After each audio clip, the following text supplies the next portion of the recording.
New tonight, a witness list has been released for the trial involving 3 former New Mexico State University men's basketball players charged with crimes related to hazing.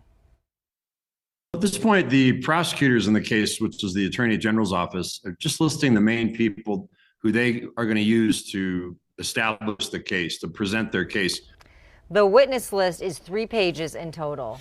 Action 7 News reporter John Cardinelli is here with who will be taking the stand. Well, Shelley and Doug, on the list are victims and those who claim they witnessed hazing incidents, but coaches and the university's athletic director are excluded. 9 names in total are on this witness list, including former Aggie basketball player Deuce Benjamin. Being able to go through this pain isn't easy, as you can see.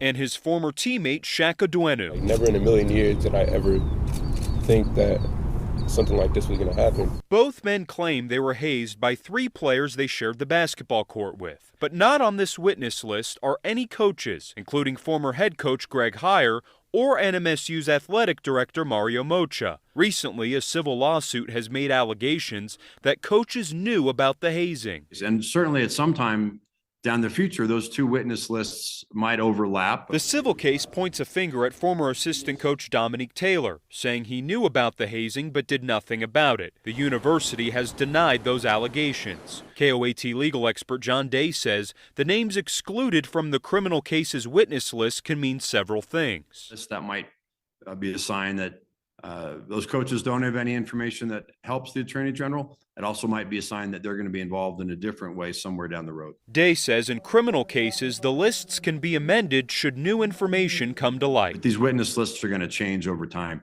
People are going to be added and taken off, and this is just the start. And we reached out to the Attorney General's office about the exclusion of the coaches and Mario Moccia. In a statement, they said witnesses for the criminal trial may be added or removed as the case progresses.